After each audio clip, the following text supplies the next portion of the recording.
treba ti topla soba. Da vidi, volim te, kao da je malo loženo i trošeno ove zime. Piši, mali, piši. Od uvijek sam ja govorio, od uvijek. Nisi ti raspisla, ti si raspisla. A nime ti, Boga, ne sluti na dobro. Dok su se fratri zvali Framar, Ivo, Framio i bio je dobar vak. A vi sad uzimate imena iz romana. Odakle je samo Fra Rastisla, pa Fra Vojsla, Fra Branimir. A zato nam nije sve tako. Ajde, piši tamo, piši. Jedna Kliješta, Velika, Kreševska. Jedna. Pokojni fra Petar je umio lijepo pričati i prepričavati. A jesam. Posljednjih nedelja svog života pokojni fra Petar je često i mnogo pričao o tom svom boravku u Carigradu. Pa davno je to bilo. Zbog svojih teških i zamršenih poslova naših bosanskih frata su u Stambol poslali fratadiju Osturića, ex-definitora, ex-gvardijana, salbijaševnih eksova. Čovjeka spora i dostojanstvena i zaljubljenog u tu svoju sporost i dostojanstvo. Taj je znao da govori turski, ali ne i da čita i da piše. Bez toga mu za pratioca dodijeliše fra Petar, kao čovjeka vješta turskom pismu, a i govoru.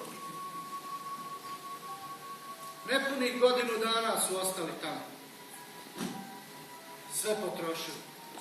Čak se i zadužili, a ništa svršili nisu. I sve to zbog nevolje koja je zadesila fra Petra. Ni kriva, ni dužna. Nekako u isto vrijeme po njihovom dolazu turska policija uhvati neko pismo upućeno austrijskom internunciju u kojem se spominje proganjanje svećenika i vjernika u Albaniji. Policija, po nekoj svojoj logici, odmah uhvati fra Petra. To je bilo vrijeme kada vlast nije razlikovala pravog od krivog. U ta 2 mjeseca provedena u Carigradskom pritvoru. Pokojni fra Petar je pričao više i ljepše nego svemu ostalo.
Ti si vidio svijeta zajma.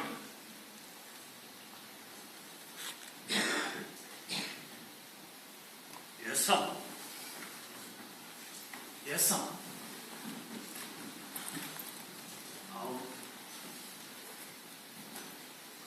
Šta mi vrijedi kad sam evo postradao i kada su ljudi pogani i ne daju živjeti ispravnom čovjeku.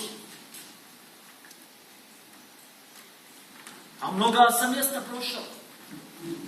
I svuda mi je dobro bilo. U Adapazaru sam zaimao i oženio se. U Adapazaru? U Adapazaru. Bogatu i lijepu ženu imao. Ljudi me cijenili i moja je radnja bila prva u Varoši. Prva! A što ne ostane tamo? Što ne ostane? Što ne ostane? Što ne ostane? Što ne ostane? Što ne ostane tamo? Što ne ostane tamo?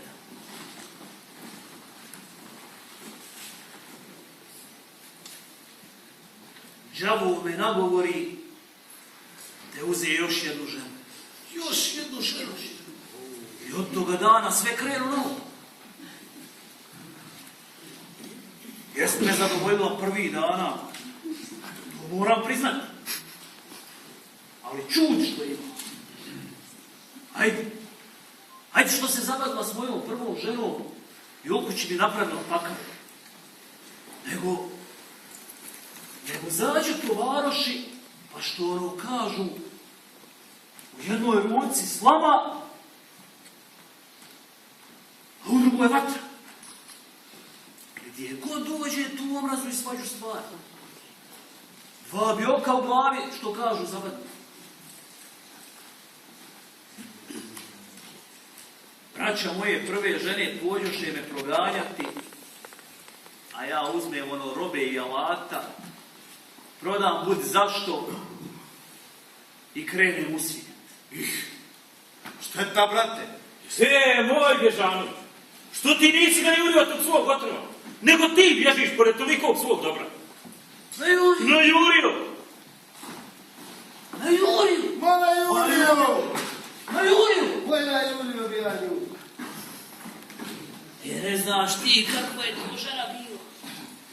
Ne možeš se odlijepiti od nje, a vidiš dok te nestaje. Pa najurio bi ja nju, pa sve da joj je sunce između nogu, a mjesec na trgu. Šta tu žena pa žena? Kad ugasiš svijeću, svaka je jedna. Jasno. Evo! Bio sam ja i u trapezu. I tu se oženio i mučio udovicu. Opet. Razila me je kao oči u glavi. 4 godine smo živjeli dobro. Ali moja nesreća. Razboli se žena i umre, a ja ne mognem od žalosti ostati ni tu, nego opet sve rasprodam i krenem u svijet. Opet! Do Soluna sam došao! Do Soluna došao!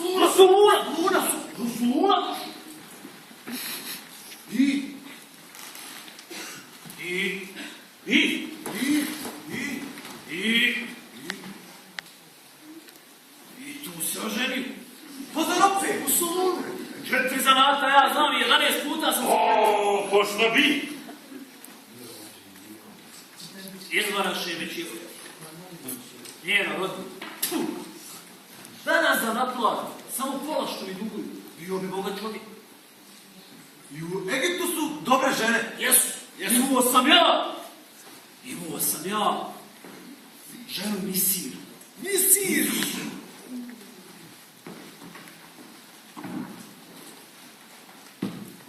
Bila je starija od mene. Pazila me je. Rođena mati ne bi mogla boliti. Ovo mu je 18.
Ajde!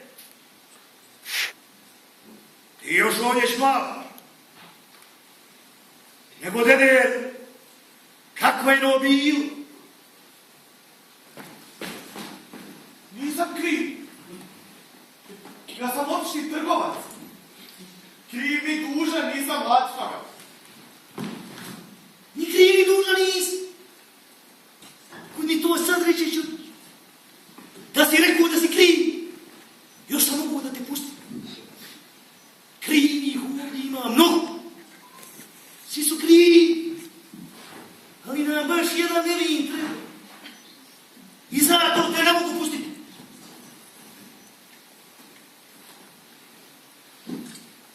Neka mi niko ne kaže da je nevin. Jer ovdje nevinog čovjeka nema. Je li prešao prag? Ovo javlije nije nevin. Skrivio je nešto. Makar to bilo i usu.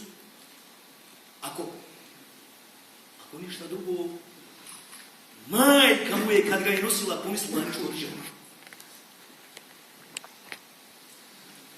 Pustio sam ih dosta. I po naredbi na svoju odgovornost. A kriv je bio svaki. Ima i na hiljade krivi, koji nisu ovdje i nikad neće ni doći. Jer kad bi se krivi, dospjeli ovdje. Uvalija bi morala biti domu.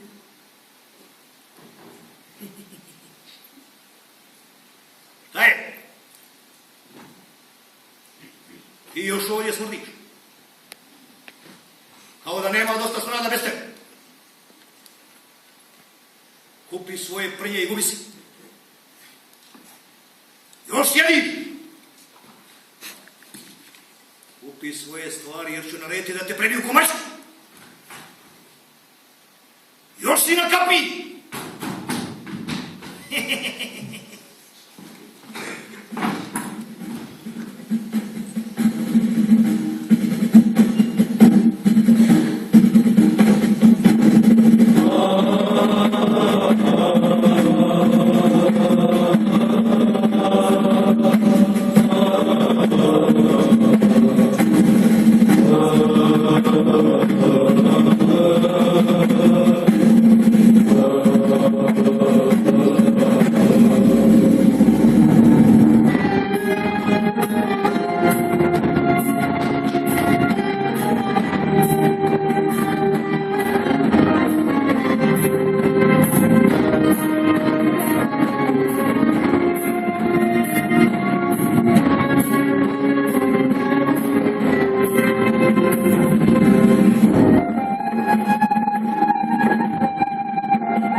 Ja sam Čamil. Ja sam Petar. Čitate? Da. Nešto izučavam? Da.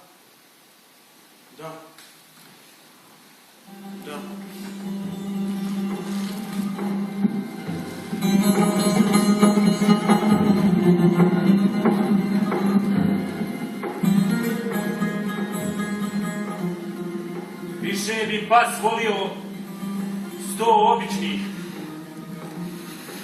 nego jednog političkog.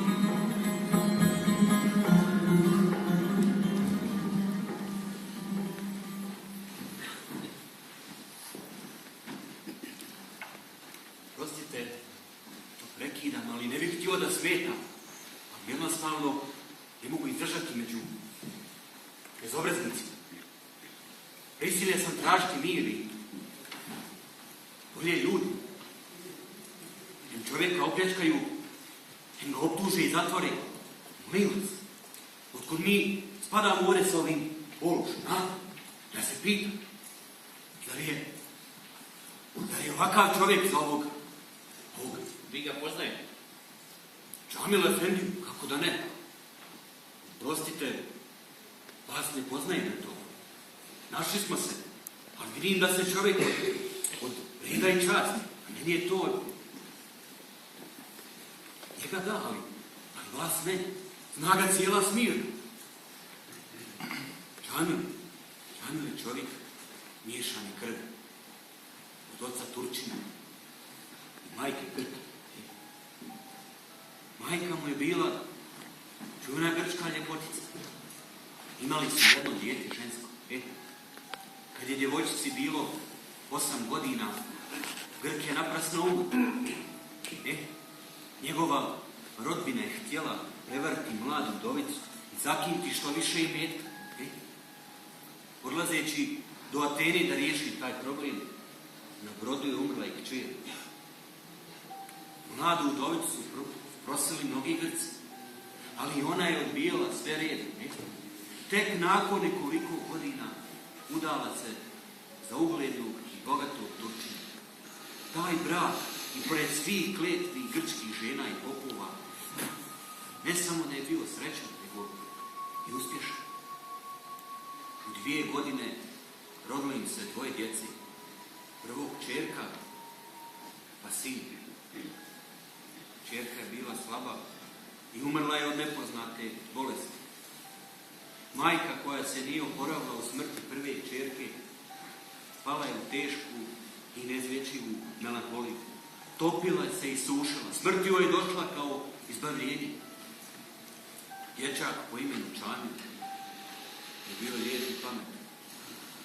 Prvi u svim igrama u Smiru, ali vrlo je rano zanemario igre, jer se sve više dao u knjizi i nauci. A otac ga je u tom i podržavao.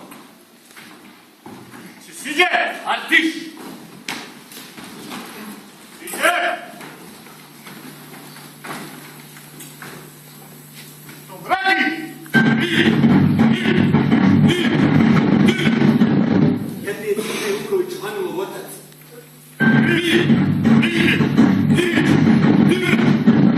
Džamil se poslije zagledao u djevojku Grkinju. Ali njeni roditelji nisu dali da se uda za Turčina. Poslije toga je Džamil proveo 2-3 godine na studijama u Carigradu.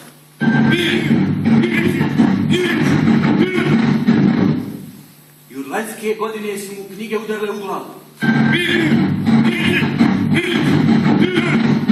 Proučavao je istoriju turske carevine, preučio je.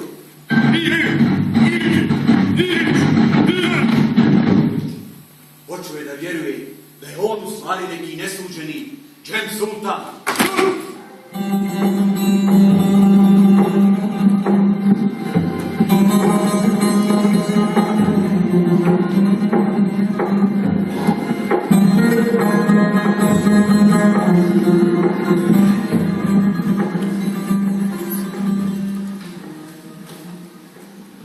Jeste pao u zanos i sam se predao knjizi i nauci, pa je u tome i pretjerao. Ali to nije nikakvo zlo djelo da bi zaslužilo progon. To čime se on bavi, to je istorija, nauka. Od nauke ne može biti štete. Džamil Efendija je mlad čovjek i bez porova. Može poslužiti za primjer dobrog mladića i pravog muslimana svakome u svijetu.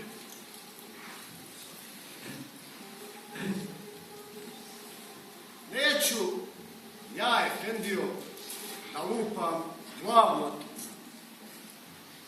Ja istoriju, ili kako se god to zove, ne znam. A čini mi se da bi bolje bilo za njega da je ne zna ni on. Da ne ispituje mnogo šta je koji sultan nekad radio. Nego da sluša šta ovaj sadašnji zapovijeda.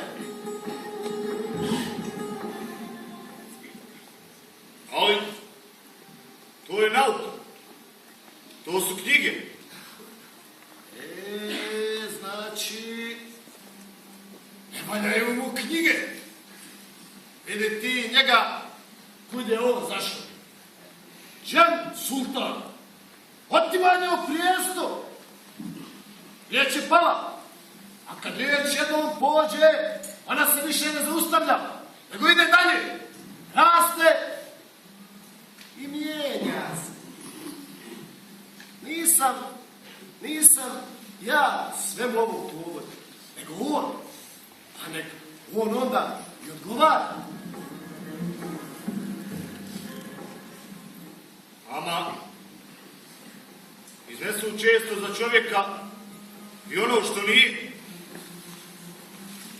Ako su ga navukli i opaljkali, on neka se pere, pa će se i oprati.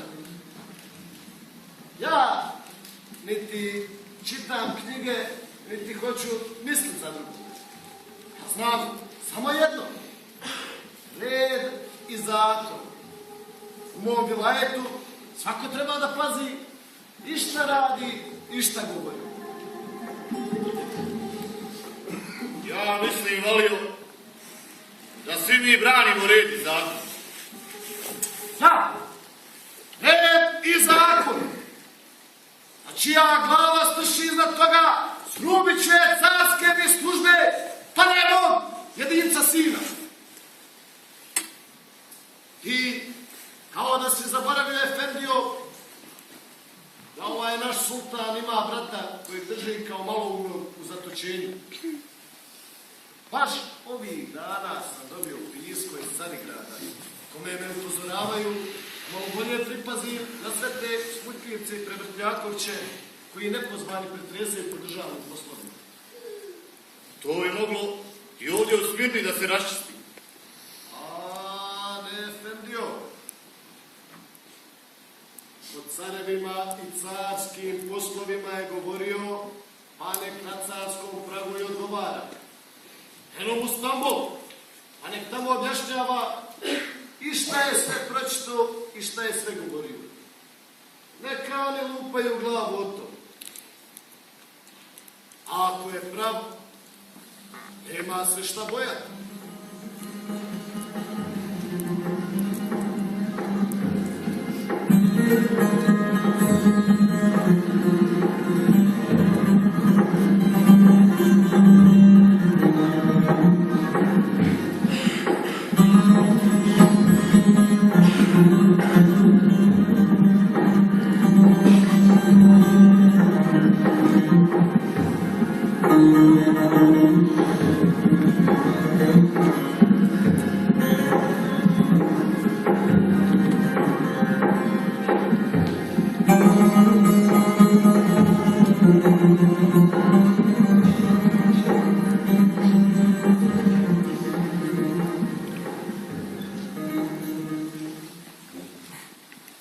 Vi niste u istorijama nailazili na ime Džem sultana, brata Bajazita drugog. Nisam. Niste? Niste.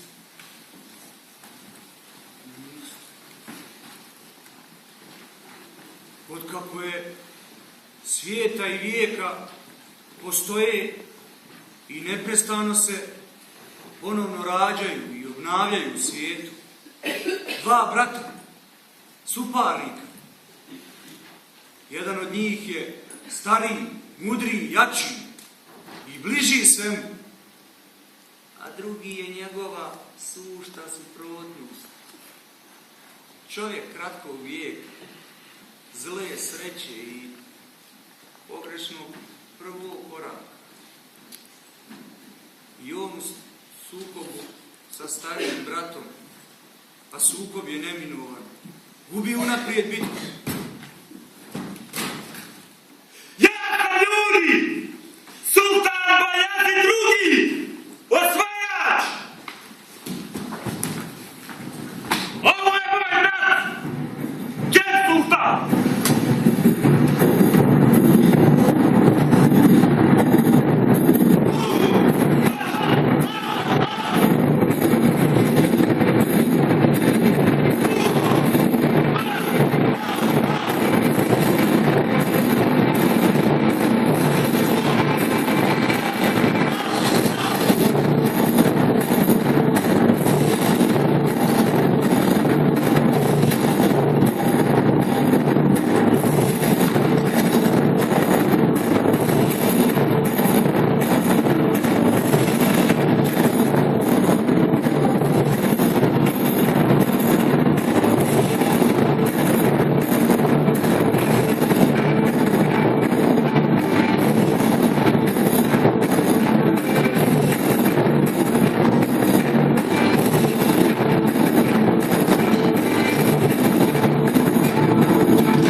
Ko je Čamil?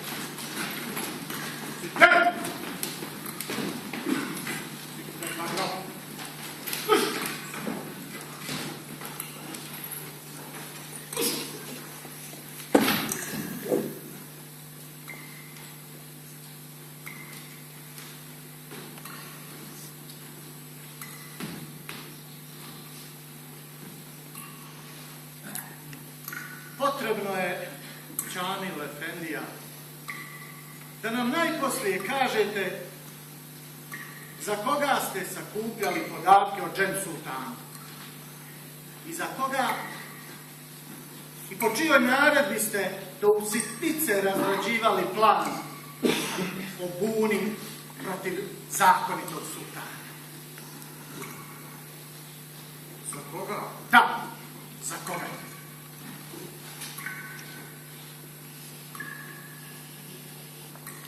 Za sebe. Ni za kog drugog. Proučavao sam ono što je poznato u našim istorijama. Udubio sam se. A kako to da od tolikih predmeta u kojima pišu knjige i nauka vi odaberete baš taj? Pa šta? Slušaj, vi ste školovan i pametan čovjek iz ugledne kuće.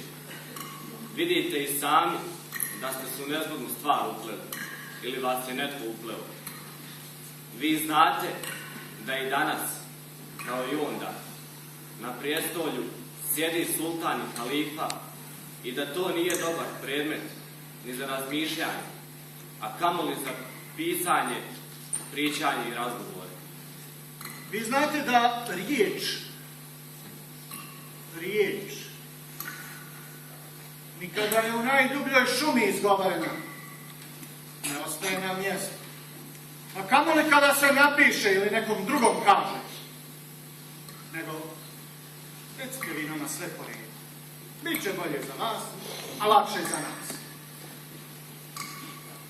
Sve što vi govorite nema veze sa mnom i sa mojim mislima. Čekajte malo. Neće biti da nema veze. Sve ima veze sa svim. Vi jeste učen čovjek. Ali ni mi nismo baš potpune neznalice.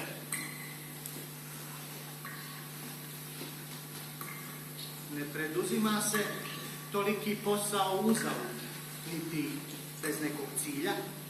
Cilja? Kakvog cilja? E pa to bismo baš htjeli od vas da čujemo. Ajde, govori. Ajde, govorite, bit će bolje i za vas i za nas. S kojim ciljem i za čiji račun? Ajde, govori.